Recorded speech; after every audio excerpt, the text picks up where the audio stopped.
गोस्वामी आप सभी का स्वागत करता हूं टी7 भारत के इस विशेष कार्यक्रम में। तो ज्यादा वक्त जाया न करते हुए सीधे बढ़ेंगे मुद्दे की ओर। और आज मुद्दा है एफसीआरए का। एफसीआरए पर संसद में घमासान का, विदेशी फंडिंग पर सरकार का शिकंजा और विपक्ष को क्यों डर लग रहा है। सवाल सीधा है, क्या एफसीआरए सिर्फ विदेशी पैसों की निगरानी का कानून है या इसके जरिए एनजीओ पर सरकार की पकड़ और मजबूत होने वाली है। और सबसे बड़ा सवाल, विपक्ष आखिर एफसीआरए अमेंडमेंट बिल 2026 का विरोध कर क्यों रहा है। क्या उसे विदेशी फंडिंग बंद होने का डर है या फिर इस बात का है कि सरकार को एनजीओ की संपत्ति और कामकाज पर ज्यादा अधिकार मिल जाएंगे। और एक सवाल जो इस वक्त सियासी बहस के केंद्र में है कि क्या सच में अमेरिका या कोई दूसरा देश नहीं चाहता कि भारत में एफसीआरए के कड़े नियम लागू। आज की बहस में इन्हीं सवालों के जवाब तलाशेंगे। सबसे पहले समझते हैं कि एफसीआरए आखिर है क्या। एफसीआरए यानी कि फॉरेन कंट्रीब्यूशन रेगुलेशन एक्ट। आसान भाषा में समझाएं तो भारत में अगर कोई एनजीओ, ट्रस्ट या संस्था विदेश से पैसा लेती है तो उस पैसे पर सरकार की निगरानी रहती है। यानी अगर किसी विदेशी संस्था ने भारत की किसी एनजीओ को करोड़ों रुपए दिए तो सरकार ये जानना चाहती है कि उस पैसे का इस्तेमाल किस काम में किया जा रहा है। और सरकार का तर्क है कि विदेशी पैसा भारत में आ रहा है, इसलिए उसकी निगरानी जरूरी है, क्योंकि सवाल सिर्फ पैसे का नहीं है, सवाल देश की सुरक्षा, संप्रभुता और राष्ट्रीय हित का भी है। लेकिन अब विवाद यहां से शुरू होता है। सरकार एफसीआरए 2026 का जो ये बिल है वो लेकर आई है। इस प्रस्तावित बदलाव में विदेशी पैसे से बनी संपत्ति को लेकर सरकार की भूमिका बढ़ाने की बात सामने आती है। अब मान लीजिए किसी एनजीओ ने विदेशी फंडिंग से जमीन खरीदी, स्कूल बनाया, अस्पताल बनाया या कोई दूसरी संपत्ति बनाई, और अब अगर उसका एनजीओ का एफसीआरए रजिस्ट्रेशन कैंसिल हो जाता है, खत्म हो जाता है या संस्था खुद रजिस्ट्रेशन सरेंडर कर देती है, तो ऐसी फॉरेन फंडेड एसेट्स के मैनेजमेंट और डिस्पोजल को लेकर नई व्यवस्था लागू हो सकती है। यही विपक्ष का सबसे बड़ा सवाल है। विपक्ष पूछ रहा है कि अगर किसी एनजीओ का एफसीआरए रजिस्ट्रेशन खत्म हो गया है तो क्या सरकार उसकी संपत्ति पर भी नियंत्रण कर पाएगी। क्या सरकार के पास इतनी ताकत होनी चाहिए, और क्या इसका इस्तेमाल सरकार के खिलाफ उठाने वाले एनजीओज या सिविल सोसाइटी ऑर्गेनाइजेशंस पर दबाव बनाने के लिए हो सकता है। यानी विपक्ष की दलील है कि फॉरेन फंडिंग की जांच करो, लेकिन एनजीओ की पूरी स्वतंत्रता उसको खत्म मत करो, उसको मत छीनो। अब यहां पे सवाल उठाए जा रहे हैं सरकार से कि अगर विदेशी पैसा भारत में आ रहा है तो क्या सरकार को यह अधिकार नहीं होना चाहिए कि वह पूछे पैसा कहां से आया, क्या खर्च हुआ। तो चलिए इसी पर विशेष चर्चा के लिए हमारे साथ जो है भाजपा प्रवक्ता नौरतन गुप्ता जुड़ चुके हैं, कांग्रेस प्रवक्ता गौतम अग्रवाल जुड़ चुके हैं और राजनीतिक विश्लेषक आदित्य शेष जुड़ चुके हैं। आप तीनों का स्वागत है टीवी7 भारत पर। आदित्य जी, सीधा आपकी तरफ बढ़ूंगा। क्या लगता है ये एफसीआरए का मुद्दा जो है ये संसद में जिस तरीके का घमासान मचाता हुआ नजर आ रहा है, क्यों विपक्षी पार्टियां तो चलिए बात की बात है, लेकिन ये विदेशी ताकतें क्यों एफसीआरए को खत्म करने से इतना डर रही हैं? इनको डर लगता है ना, इनको डर लगता है क्योंकि ये ही फंडिंग के माध्यम से ये देश में अपने इन्फ्लुएंस बढ़ा रहे थे, दबदबाव बढ़ा रहे थे, और ये सीधा उस दबदबाव को खत्म कर देगा। देखिए, जब देश का प्रभुत्व और सुरक्षा में कोई हाथ डालेगा तो मैं मानता हूं कि देश के शासक को कोई कुछ भी कर सकती है ताकि वो देश की अखंडता और प्रभुत्व बनी रहे। ये पहला भी हुआ है, ये पहले बार नहीं है। जब इमरजेंसी आई थी तभी भी यही था कि देश की अखंडता और प्रभुत्वता में समस्या है। तो मेरे ख्याल से ये इनका इन्फ्लुएंस खत्म हो जाएगा, इसी से इनको डर लग रहा है। दूसरा बात मैं कहता हूं कि अभी का जो संशोधन आया है एफसीआरए का, वो मात्र देखिए, पहला ही ये संशोधन आया था कि जो भी पैसा होगा उसके लाइसेंसेस होंगे, पैसा जब बाहर से आएगा उसका नियंत्रण किया जाएगा। देखिए, अभी लॉ की नेचुरल प्रिंसिपल देखिए, what arises out of illegality is also illegal. इसका अर्थ यह है कि अगर मूल जो है अवैध हुआ तो उसके पीछे, उसके बाद जो भी आता है वो भी अवैध हो जाता है। ये तो naturally accepted principle of law है। दूसरा, इसका जरूरत क्या पड़ा, क्योंकि देश में हमने ये अनुभव किया कि यही पैसा से, देखिए पैसा लेके आए थे स्कूल बांधने के लिए, कॉलेज बांधने के लिए, या फिर चिकित्सा केंद्र बांधने के लिए, मगर उससे धर्मांतरण होने लगा। उससे देश के विरुद्ध, शासन के विरुद्ध प्रदर्शन में पैसे जाने लगे। उस पैसे से लेकर ये हुआ कि लोगों को गलत तरीके से कैसे प्रभावित किया जा सकता है। तो ये सब कारण को आप देखोगे तो मुझे लगता है कि ये अमेंडमेंट जो है जायज है। अब मैं आपको दूसरा भी एक बात बताता हूं। यूएस में एक लॉ है, फॉरेन एजेंट्स रेगुलेशन एक्ट, मतलब जो एक फॉरेन देश के को प्रतिनिधित्व करते हैं उनको पूरा डिस्क्लोज करना पड़ता है। देखिए वो जो फरा एक्ट है ना, वो इससे भी बहुत कड़क है, क्योंकि principle of effective control, principle of effective management के रूप से वो चलता है। मतलब अगर आप किसी से प्रभावित हो तो भी आपको सब कुछ पूरा बताना पड़ेगा। और गवर्नमेंट ने ये भी कहा है, सरकार ने ये कहा है कि भाई अगर संस्था का लाइसेंस कैंसिल हो गया फिर भी उसका जो पैसा जो है वो उसी धर्म के कार्य में लगा रहेगा। मतलब the character of the religious denomination will not change. चलिए ठीक, एफसीआरए का जो नया संशोधन है, एक मिनट, एफसीआरए का जो नया संशोधन है ये मात्र एक लूप को क्लोज कर दे। चलिए ठीक है गौतम जी, क्या लगता है आपको कि फॉरेन फंडिंग की जरूरत पड़ रही है भारत के एनजीओज को? ये स्कूल बनवाने की बात कही, अस्पताल बनवाने की बात कही, क्या लगता है? और एफसीआरए को लेकर जो बिल आ रहा है, जो बिल की बातें आ रही हैं, आपकी पार्टी उसको लेकर कड़ा रुख जता रही है, आपकी पार्टी उसके बिल्कुल अगेंस्ट चल रही है, क्यों, ऐसा क्यों?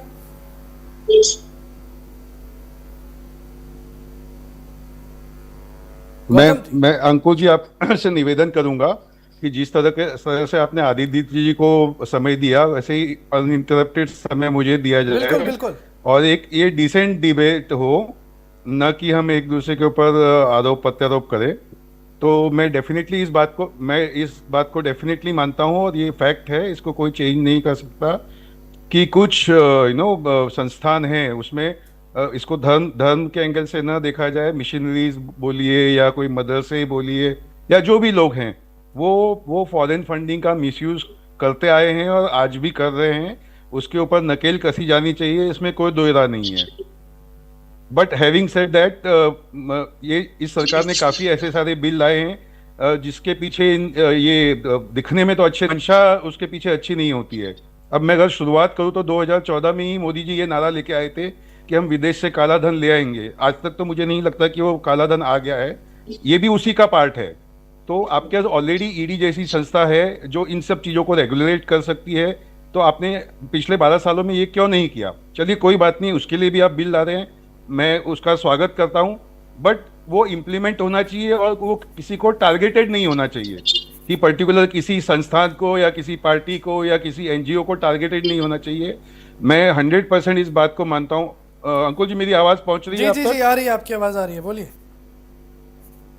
मैं 100% इस बात को मानता हूँ कि जो हमारे यहाँ पे हजारों ऐसे एनजीओ और निस्वार्थ व्यक्ति हैं जो देश के लिए काम कर रहे हैं, जिनके लिए पैसा उपलब्ध नहीं हो पाता है, और कुछ लोग हैं जो अपने ग्रुप्स को या अपने संस्थान को इतना महामंडित करके रखा हुआ है, जिनके इस तरह के कुछ गलत चैनल्स भी हैं जिनसे उनको पैसे आते हैं और जिसका मिसयूज देश के अगेंस्ट भी होता है या उनके ये सो कॉल्ड धर्म परिवर्तन या उनके धर्म को बढ़ावा देने के लिए, इस चीज़ों के लिए होता है। सो डेफिनेटली उसके ऊपर नकेल कसी जानी चाहिए।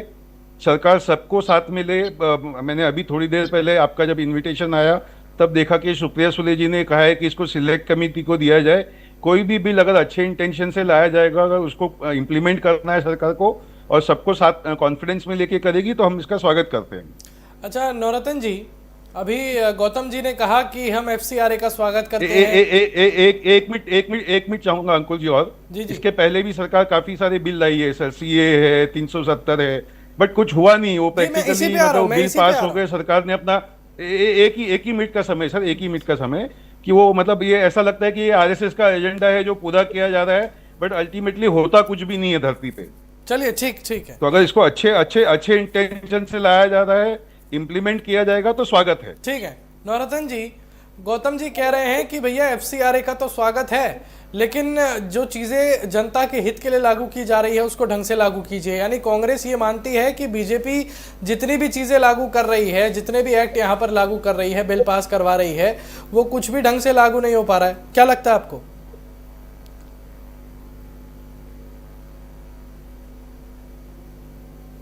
नौरतन जी अंकुर जी, सबसे पहले तो मैं जो मेरे कांग्रेस के साथी बैठे हैं उनसे मैं एक चीज बोल, आपको मेरी आवाज आ रही है? जी बिल्कुल आ रही है, बोलिए।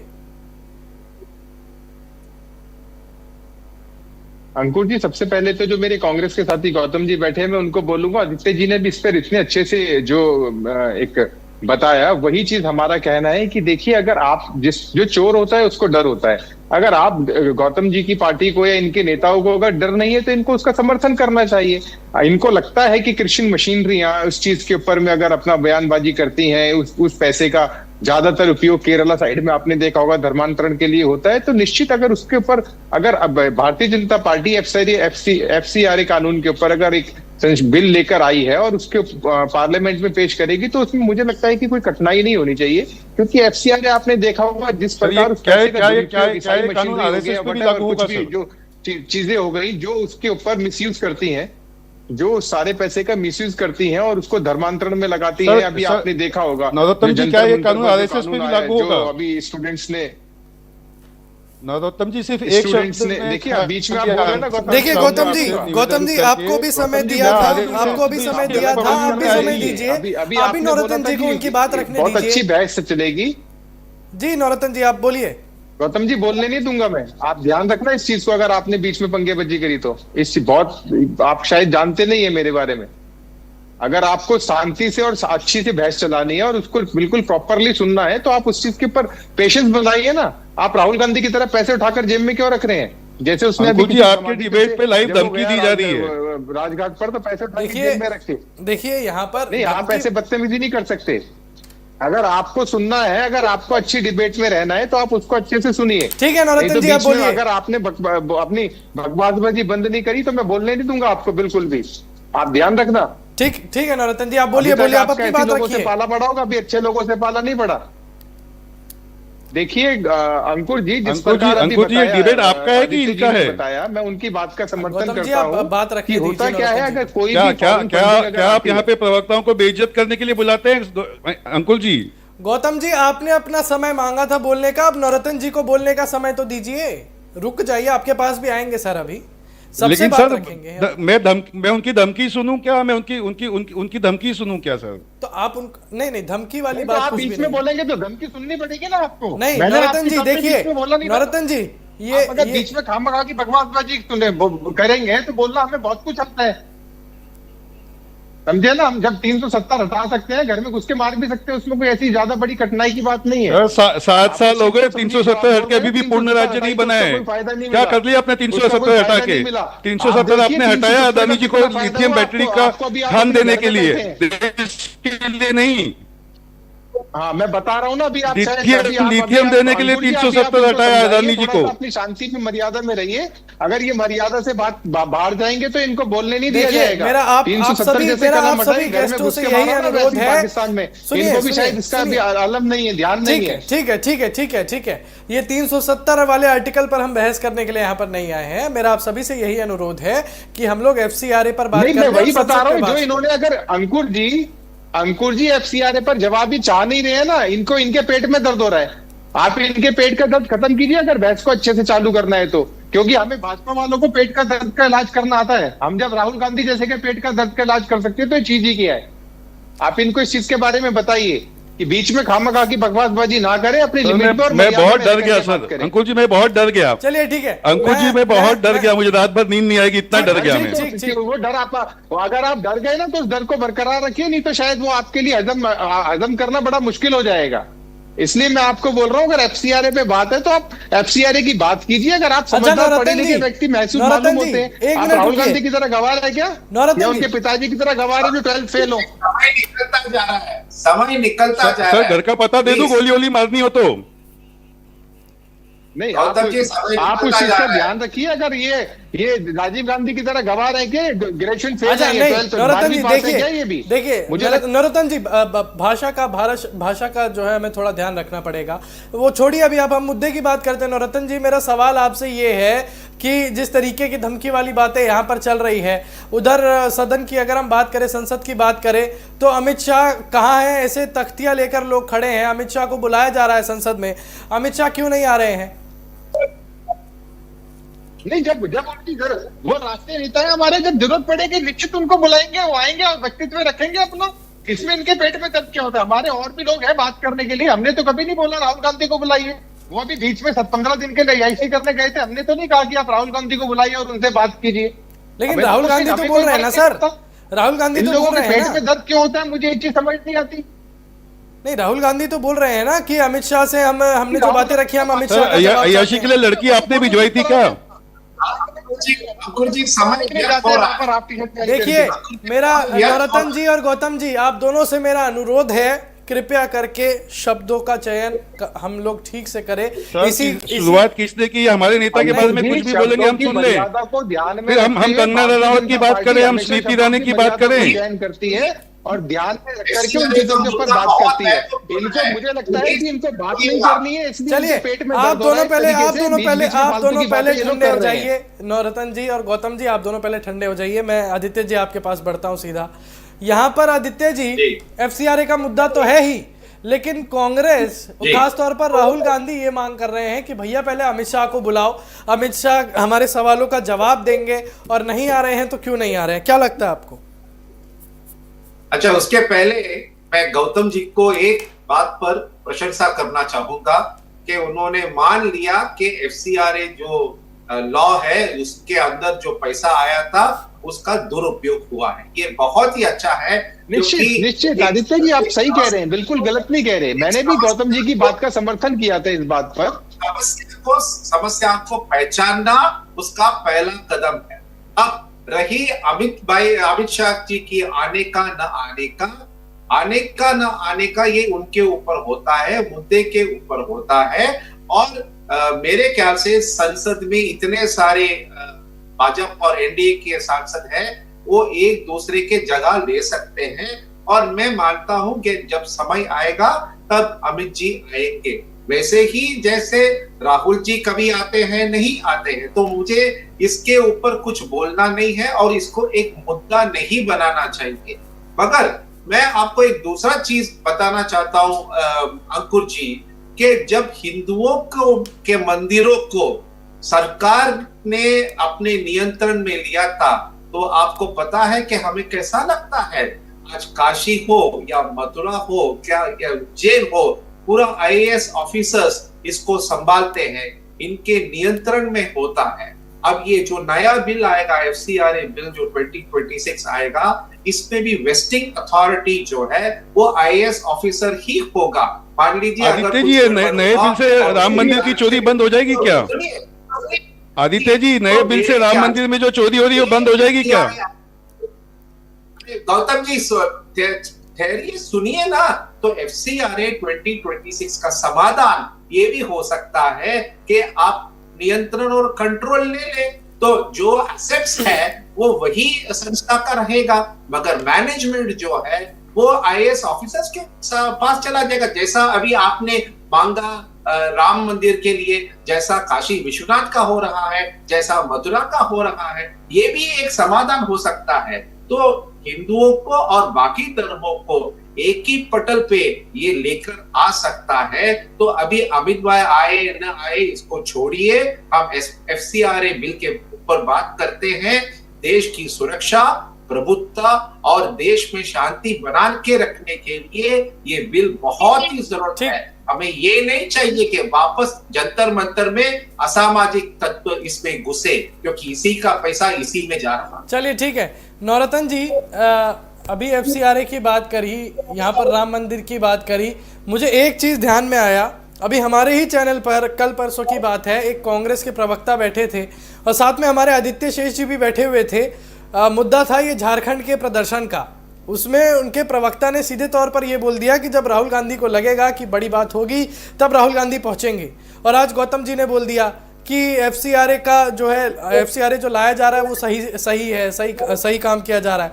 अब सोचिए संसद में इनके वरिष्ठ नेता जैसे राहुल गांधी हो गए, मल्लिकार्जुन खड़गे हो गए, ये अलग बातें रख रहे हैं, उनके प्रवक्ता अलग बातें रख रहे हैं। क्या लग रहा है?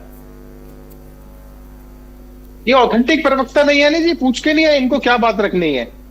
मैं इसलिए आपको बता रहा हूं कि ऑथेंटिक प्रवक्ता होते हैं, उनको पार्टी की गाइडलाइन और पार्टी की मर्यादा पता होती है कि उनको वहां चैनलों पर जाकर के क्या बात रखनी है। ये कुछ आप ऐसे भाड़े के टट्टू बुला लेते हैं जो शोर मचाने के अलावा इनको कुछ काम आता नहीं है। ऑफिशियल प्रवक्ता अभी इन्होंने बताया कि राम मंदिर अभी पहुंचे, थोड़ी देर नौरतन जी वो ऑफिशियल प्रवक्ता है कांग्रेस, ऑफिशियल नहीं है गौतम जी। नहीं, आप लिखा दिखा दीजिए, लेटर दिखा दीजिए। अगर ऑथेंटिक प्रवक्ता है तो फिर राहुल गांधी ने जो बोला उसकी बात का समर्थन नहीं कर रहे, अपना विचार रख रहे हैं। गौतम जी, अंकुर जी देखिए, मैं आपको हमारी चैनल के माध्यम से मैं बता रहा हूं कि होता क्या है। हमारी डिक्टेटरशिप वाली पार्टी नहीं है। एफसीआरए के ऊपर अगर हम बात कर रहे हैं तो एफसीआरए को लेकर के हम बात करें तो वहीं तक बात करें। मेरा टर्न है बोलने का सर। नहीं, पहले मेरे गौतम जी मैं भी आपको बता रहा हूँ गौतम जी, मेरा थोड़ा धैर्य रखिए, सारी बातों का आएगा, थोड़ा धैर्य रखिए। अंकुर जी, जिस प्रकार अभी एफसीआरए की बात हो रही है, मैं आपको एफसीआरए के बारे में बता रहा हूं। जिस प्रकार अभी आदित्य जी ने बहुत अच्छे से बताया कि अभी आपने देखा होगा दिल्ली में जंतर मंतर के ऊपर जो दंगे हुए, जो एक मुसलमान व्यक्ति जो मोबाइल के कवर बेच रहा था वो एकदम इतने हफ्ते भर से 10 दिनों से भंडारे चला रहा है, बड़ी बड़ी गाड़ियों में आ रहा है, पैसा कहां से आ रहा है? अगर उससे पूछा गया, उत्तर प्रदेश में योगी जी ने पूछा कि भाई तुम अपना एक बार हवाला दो, ये पैसा कहां से आया, तो उसके पेट में दर्द होने लगा, आंखों से बड़बड़ आंसू बहने लगे। ये डर होता है कि उनका डर दिखाई दे रहा है कि उनका डर है। राम मंदिर का चंदा कहाँ जा रहा है सर? राम मंदिर का चंदा कहाँ जा रहा है? ऊपर डर दिखाता है। राम मंदिर का चंदा कहाँ जा रहा है? आपको बता रहा हूँ, फिर आप अपनी दिशा से भटक रहे हैं गौतम जी, बहुत भारी पड़ेगा आपको। राम मंदिर का चंदा कहाँ जा रहा है? ध्यान रखना गौतम जी, बहुत चौकीदार ही चोर है, चौकीदार ही चोर है। तो राम मंदिर के पास नहीं जा रहा है, ये जामा मस्जिद का जो चंदा चौकीदार ही चोर है। गौतम जी, आप अपनी पार्टी के नारे बाद में लगाइएगा। लेके जा रहे हैं गौतम जी, पार्टी के नारे यहाँ पर बाद में लगाइएगा, पहले जनता के हित की बात सर आपने मुझे गाली सुनने के लिए डिबेट पे बुलाया है सर, क्या मैं भी मेरी मर्यादा छोड़ दूं? गौतम जी, मैं आपसे जवाब मांग रहा हूँ ना, आप एक बात बताइए, एफसीआरए की बात हो रही है, जंतर मंतर की बात हो रही है, आप जो है राम मंदिर का मुद्दा उठा रहे हैं सर। सर इन्होंने राहुल जी की अय्याशी से लेके नेहरू जी, राजीव जी के बारे में बोल दिया, मुझे भाड़े का टट्टू बोल दिया, मुझे देख लेंगे ये बोल दिया। ये सब सुनने के लिए आपने बुलाया है हमको? ये डिसेंट डिबेट है सर? नहीं सुनने के लिए मैं इनकी पोल खोलना चालू करूं? बोलिए आप बोलिए गौतम जी, बेझिझक बोलिए, मैं आपको भी सुनना चाहता हूँ, बोलिए बेझिझक बोलिए सर। तो मैं तो बोल ही रहा हूँ, मैं तो सर पूरी पार्टी का डिस्कस एक वाक्य में बोल रहा हूँ सर। चौकीदार ही चोर है, चौकीदार चंदा चोर है, इम्पोर्टेंट मुद्दा है, पूरी पार्टी का निष्कर्ष बोल रहा हूँ सर। चौकीदार चंदा चोर है। आदित्य जी, एक मिनट गौतम जी को बोलने दीजिए, उसके बाद हम इस विषय पर आएंगे।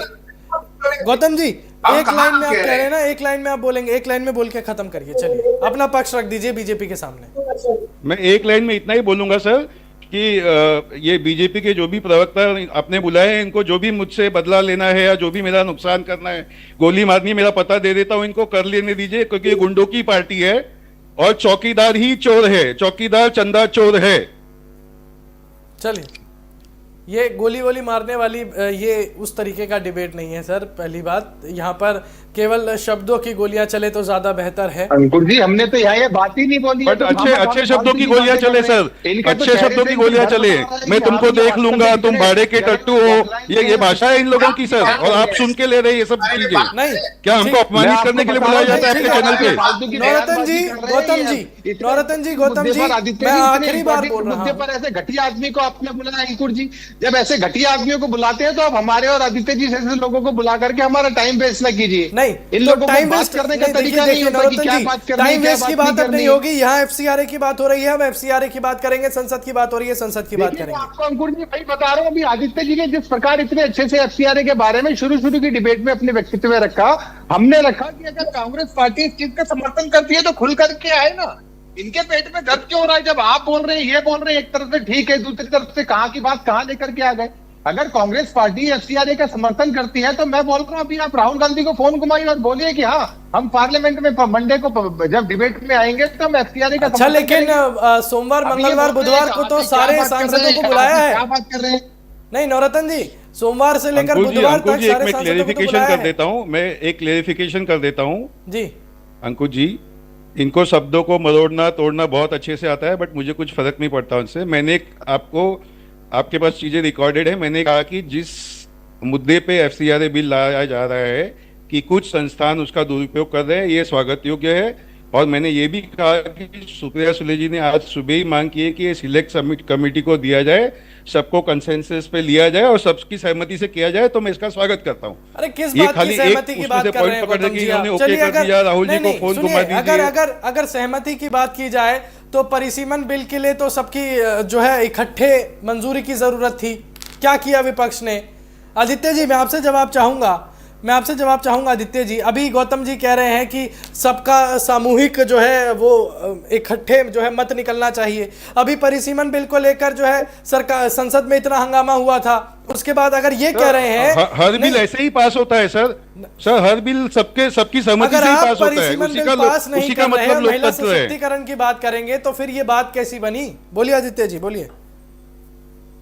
देखिए गौतम जी, मैं आपके इस बात से मैं सहमत नहीं। ज्वाइंट पार्लियामेंट्री कमेटी के पास जाता है, उसमें समय का व्यर्थ होता है, समय ज्यादा लगता है, इसमें खर्चा ज्यादा होता है। इसके बदले में अगर ये संसद के फ्लोर पर अगर इसके ऊपर बहस किया जाए, 543 जो सांसद है सबको बोलने का मौका मिलेगा, सब अपने अपने बात रखेंगे, ना कि कुछ गिने चुने लोग। क्योंकि अगर आप जेपीसी में भी जाओगे, आज के तारीख में बीजेपी के पास बहुमत है, तो आप अपना बात रखोगे। आदित्य जी, मैं आपकी बात को आदित्य जी, मैं आपकी बात को अच्छे से मानता हूं, बट वो काम तो आपके संसदीय कार्य मंत्री का है कि सबको कॉन्फिडेंस में लेके उसको पार्लियामेंट में पास कराएं। अरे आप लगभग दोनों सदनों में मेजोरिटी में हैं। आदित्य जी, जब आपके पास आ जाएगा तब बोलिएगा। सुनिए, तो इससे अच्छा है आप पार्लियामेंट के फ्लोर पर, संसद के फ्लोर पर आप इसके ऊपर बहस करो, जितना चाहे बहस करो, 10 घंटा बहस करो, 12 घंटा बहस करो, मगर बहस करके मामला को खत्म करो। आप ये समझो कि देश का सुरक्षा, देश का प्रभुत्वता और देश में शांति हमें चाहिए। मैं नागरिक के ओर से ये कह रहा हूं कि समय व्यर्थ मत गंवाना इसको जेपीसी में लेकर। जेपीसी में कभी कभी 3-4 साल लग जाते हैं, कभी 3 महीना में भी हो जाता है, मगर इस पर जाए क्यों जब हम पार्लियामेंट में इसको डिबेट कर सकते हैं। अच्छा, चलिए ठीक है। नौरतन जी, एक बात बताइए कि विपक्ष यहाँ पर सचमुच में एफसीआरए को लेकर जो विरोध जता रहा है, विपक्ष जो है संसद की कार्रवाई बार बार जो है अटका रहा है, बार बार लगातार हंगामे मचाने की कोशिश की जा रही है। कभी अगर हम उधर देखें तो पप्पू यादव भगवा धारण करके जो है यूं बोला जाता है कि सनातन का जो है सनातन की बदनामी कर रहे हैं, मजाक उड़ा रहे हैं सनातन का। उसके बाद एफसीआरए की बात उठती है तो एफसीआरए को लेकर जो है नाराजगी जताते हैं, उसके अगेंस्ट चले जाते हैं। किस बात की घबराहट है विपक्ष को?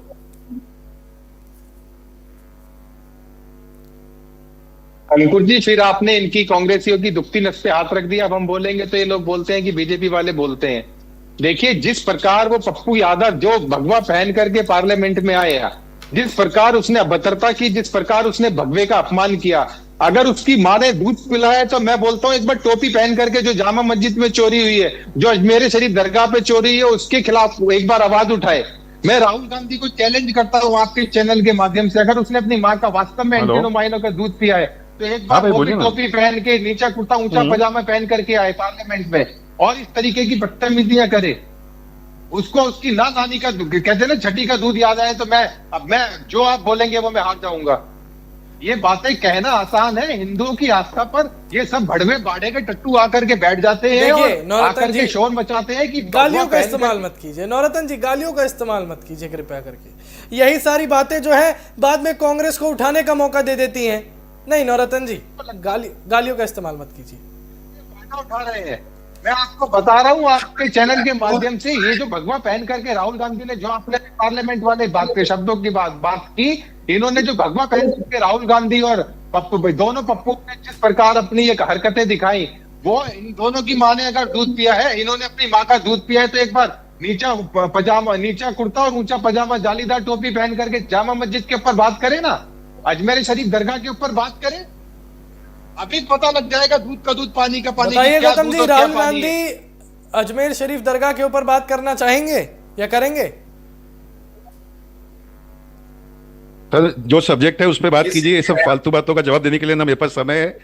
मैं एक ही चीज बोलता हूँ, चौकीदार ही चंदा चोर है, पहले उसका जवाब दे। मस्जिद पे जो 18 लाख का चंदा चोरी हुआ उसके बारे में पहले बात करें ना। राम मंदिर का चंदा किसने चुराया वो पहले जवाब दिया जाए। बात करें ना, कितना कितना हिस्सा दिल्ली गया, कितना नागपुर गया, वो बताया जाए। शोर मचाने के अलावा आपको और आपके नेता को कुछ नहीं आता। गौतम जी, मैं आपको बता रहा हूँ, आपके नेता को शोर मचाने के अलावा कुछ नहीं आता। माँ का दूध पिया तो पहन के जाए टोपी पार्लियामेंट के अंदर में और मजाक करे। सर मुझे आपके सर्टिफिकेट की जरूरत नहीं है सर, आपके सर्टिफिकेट की जरूरत नहीं है हमारे नेता को। चलिए छोड़िए, आदित्य जी अरे बताइए। सर्टिफिकेट हम देंगे आपको, आपकी औकात नहीं है, आपके नेता की औकात नहीं है जो हमसे सर्टिफिकेट लेगा। मैं आपको बता रहा हूँ, आपके नेता की है, अगर उसकी नेता की माँ ने दूध पिलाया तो पहन के जाए ना टोपी, के छेद वाली टोपी, ला इलाहा इल्लल्लाह करके मचाए ना शोर वहां पर, अभी पता लग जाएगा इसको कि हाँ कितना दूध और कितना चौकीदार चोर है, चौकीदार चंदा चोर है। अरे भैया, यहाँ एफसीआरए की बात हो रही मैं है, बता रहा एक हूँ, जामा FCRA मस्जिद की की बात बात कर की, रहे हैं, तो चौकीदार एक की यहाँ बात पर कर चौकीदार की बात कर रहे हैं। अरे एफसीआरए की बात कर लो भैया। गौतम जी, मेरा सवाल आपसे है कि एफसीआरए अगर बोलिए सर, बोलिए। एफसीआरए अगर प्रस्तावित होता है, सर इनको म्यूट कीजिए, मैं आपका एफसीआरए पे जवाब दूंगा। नौरतन जी, आपके पास आऊंगा मैं। जितने अभी आप देखिए, नौरतन जी आपके पास आऊंगा, आदित्य जी आपके पास भी आऊंगा, तुरंत आऊंगा आपके पास। गौतम जी, आप ये बात बता दीजिए मुझे, अगर सर एफसीआरए, मेरे पास थोड़ा सा समय की कमी है, मैं एक अपना लास्ट कमेंट देता हूं, जो मैंने शुरुआत में भी कहा सर, अगर ये अच्छे इंटेंशन से लाया जा रहा है और डेफिनेटली इस एरिया में ग्रे एरियाज है, इसमें कोई डाउट नहीं है सर, और सबको सहमति से इसको पास कराया जाए। किरण रिजिजू जी के ऊपर जिम्मेदारी है, वो विपक्ष को कॉन्फिडेंस में ले, दोनों सदनों में इनका बहुमत है, और इसको सबको कॉन्फिडेंस में लेके पास कराया जाए। अच्छे इंटेंशन से अगर किया जा रहा है तो 100% स्वागत योग्य है, उसमें कोई डाउट नहीं है। 100% इस एरिया में ग्रे एरियाज हैं, फॉरेन से जो कुछ संस्थानों को फंडिंग आती है उसमें गलत चीजें होती हैं, देश विरोधी चीजें होती है, धर्मांतरण की चीजें होती हैं, इसमें कोई डाउट नहीं है। तो क्या वो और राहुल उसके गांधी लिए नहीं देख पा रहे क्या? सरकार इस बिल के उस एक सेकंड मुझे कंप्लीट करने दीजिए सर, एक सेकंड मुझे कंप्लीट करने दीजिए। उस चीज को रोकने के लिए सरकार बिना इस बिल के भी कैपेबल है, बट अगर ये बिल लागने से उनको और सहायता मिलती है तो डेफिनेटली लाए और सबको ऑन बोर्ड ले और इसको पास कराए, हम इसका स्वागत करते हैं। नहीं, राहुल गांधी को ये चीजें नहीं दिख रही है जो आप सोचिए, आप पार्टी के प्रवक्ता हैं, आपको ये सारी चीजें समझ आ रही हैं कि काफी ज्यादा इसमें स्कैम हो सकते हैं, क्या राहुल गांधी को नहीं दिख रहा है?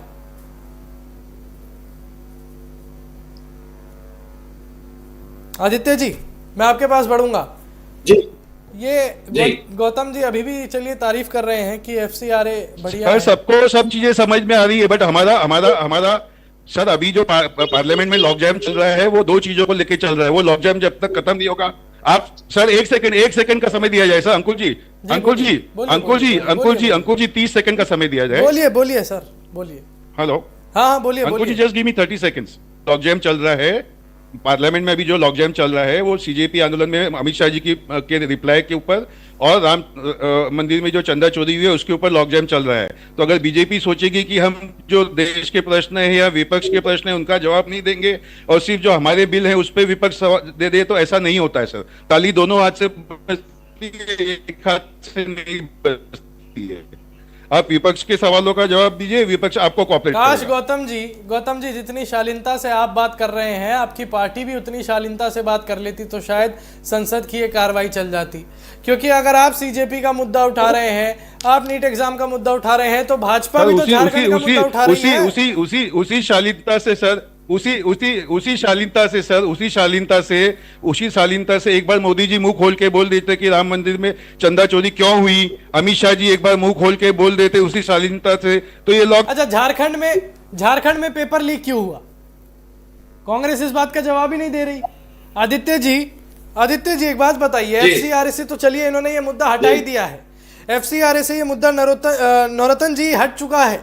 अब सोचिए राम मंदिर की बात कर रहे हैं ये लोग, सीजेपी की बात कर रहे हैं, झारखंड में मैं क्यों आपको चुप्पी है? बता रहा हूँ अंकुर जी, आपने पता नहीं, मुझे ये चीज समझ नहीं आ रही आपने कैसे प्रवक्ताओं को बुलाया है इतना अच्छे विषय पर। जिस हिसाब से आदित्य जी ने या हमने या आपने जिस हिसाब से इसके ऊपर बात करनी चाहिए थी, मुझे तो, मैंने कहा ना, ये प्रवक्ता नकली प्रवक्ता लग रहा है। कांग्रेस के अंदर सारी पप्पू है क्या?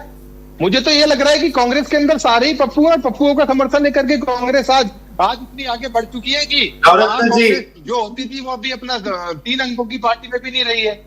जी नवरत्न जी छोड़िए ना, आदित्य जी ने जिस प्रकार अपनी बात को रखा, आदित्य जी ने जिस प्रकार अपनी बात को रखा, मैं निश्चित आदित्य जी की बात को समर्थन करता हूं। ये जो एफसीआरए का बिल जो लेकर के हम लोग आए हैं, जिस प्रकार एफसीआरए के बिल पर आज बात करनी थी, एफसीआरए जैसे महत्वपूर्ण विषय के ऊपर अगर बात करनी थी, तो निश्चित उस विषय के ऊपर ये खुल करके बात करनी चाहिए। हमें अपना समर्थन, हमें अपने बारे में बताना चाहिए कि हाँ, हमारे देश की क्या रणनीति है, हम उस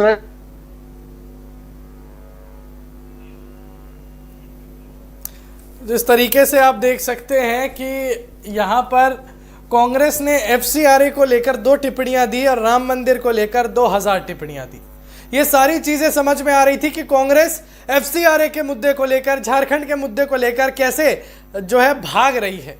पिछले दिनों हमारे कांग्रेस के प्रवक्ता ने कहा कि जब राहुल गांधी को लगेगा बड़ा मुद्दा बनेगा तब राहुल गांधी झारखंड पहुंचेंगे, और अब यहाँ पर एफसीआरए को लेकर क्या बयान दिए जा रहे हैं? एफसीआरए को लेकर तो ये कहा जा रहा है कि एफसीआरए बढ़िया चीज है। सोचिए कांग्रेस के प्रवक्ता खुद कह रहे हैं यहाँ पर TV7 भारत पर कि गड़बड़ियां तो हो रही हैं, जितने भी ये एनजीओ चल रहे हैं उनमें कुछ में गड़बड़ियां तो हो रही हैं, इसको लागू करना चाहिए। और संसद की तरफ बढ़कर देखेंगे तो सुप्रिया सुले और कई बड़े नेता हैं जो यहाँ पर लगातार यही बोल रहे हैं कि भैया एफसीआरए लागू नहीं होना चाहिए, ये क्रिश्चियनों के ऊपर हमला है।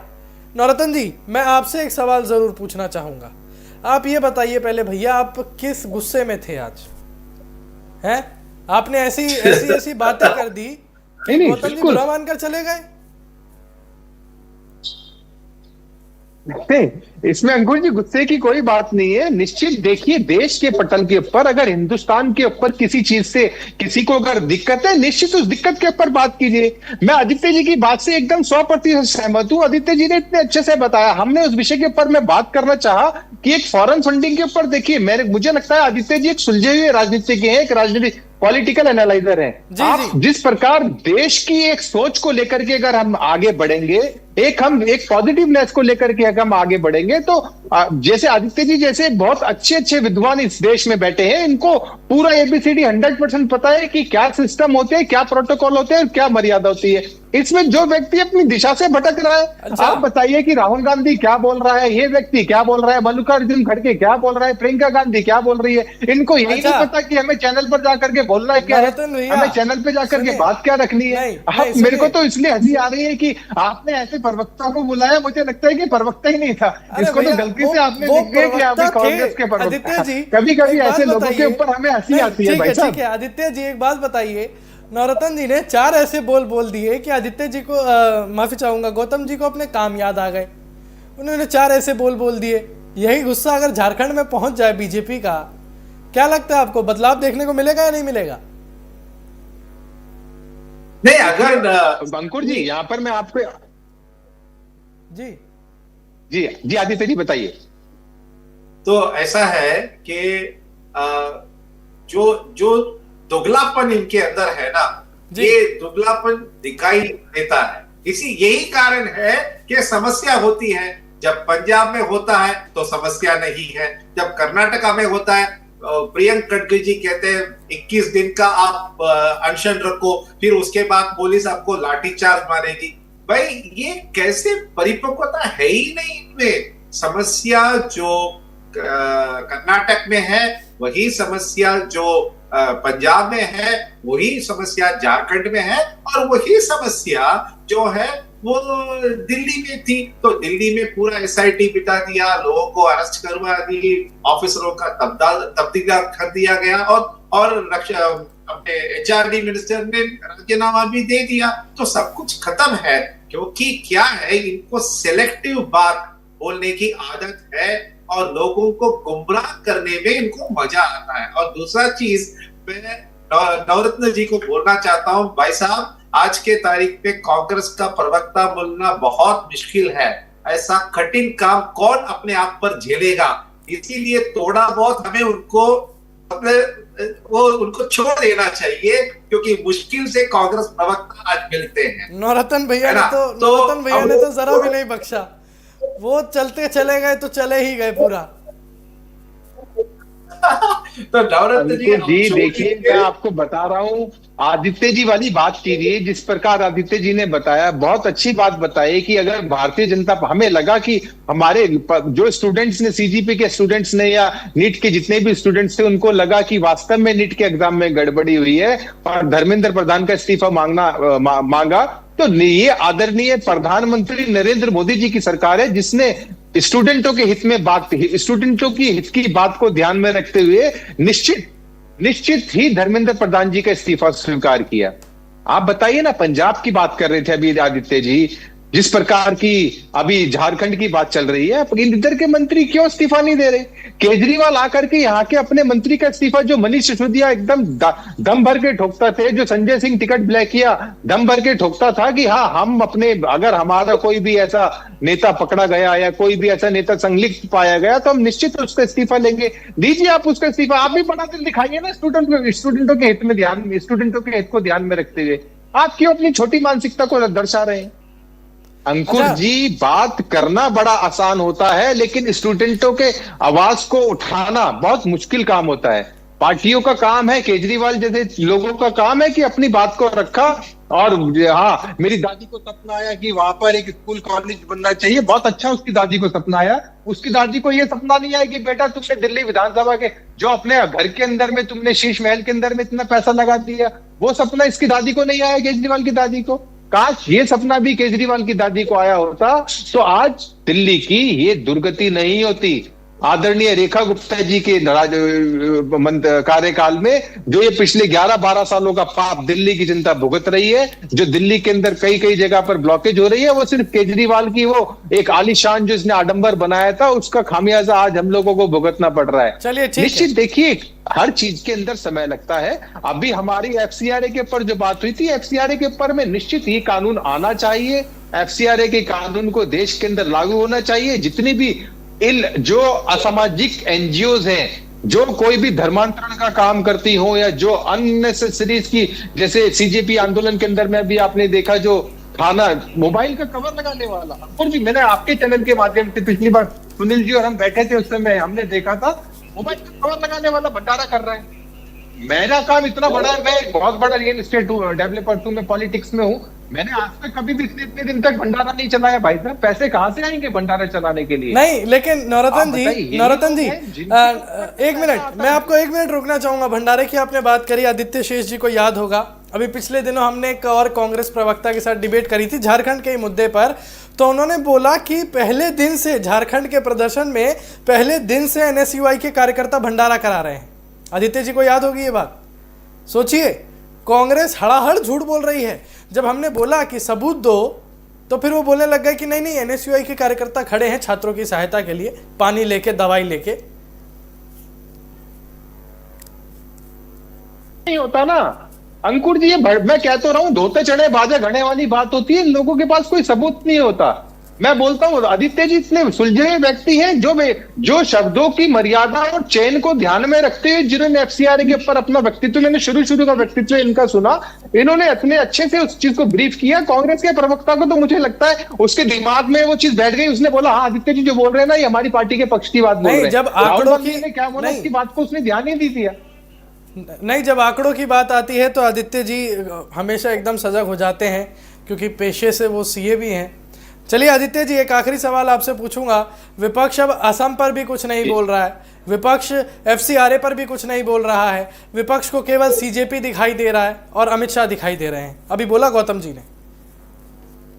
देखिए, ऐसा है ना कि जब एफसीआरए के ऊपर को बोलने के लिए सदन में बुलाया गया है, तो सिर्फ एफसीआरए के बारे में बोलिए। ये मतलब विश्व भर तर्क करने का एक प्रणाली है। तर्क का प्रणाली ये होता है, जो आपका केंद्रीय मुद्दा है उस केंद्रीय मुद्दा पे आप बात करें।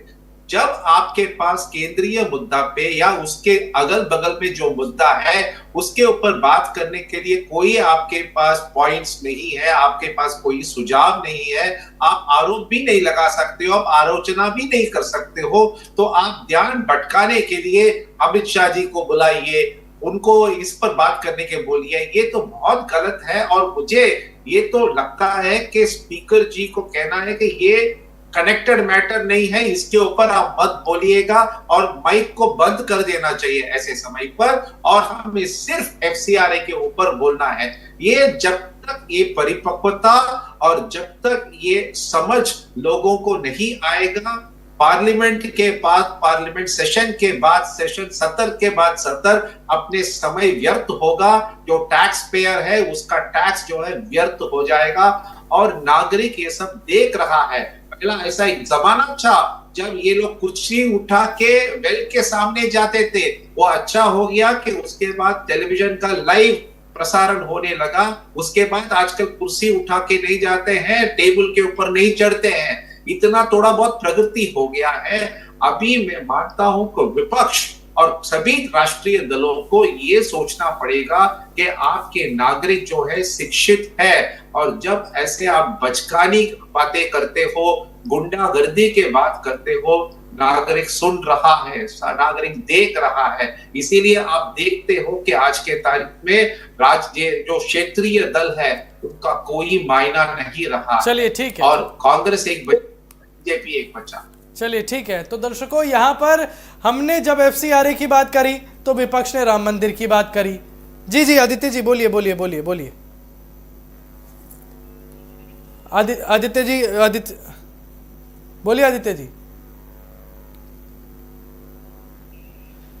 लग रहा है किसी कारणवश आदित्य जी की आवाज नहीं आ रही है। तो यहां पर समझने वाली बात यह है कि हमने जब एफसीआरए की बात करी तो विपक्ष ने राम मंदिर की बात करी, जब बीजेपी ने झारखंड की बात करी तब विपक्ष ने राम मंदिर की बात करी। तो इन सारी चीज़ों से ये ज़रूर समझ आ जाता है कि अब एकाएक कर चीज़ें कांग्रेस के हाथ से निकलती जा रही हैं। अब देखना होगा कि संसद में अब आगे के दिनों में क्या कुछ हो सकता है। तो चलिए, फिलहाल मेरे साथ बस इतना ही। देश और दुनिया से जुड़ी तमाम बड़ी खबरों के लिए देखते रहिए TV7 भारत। नमस्कार।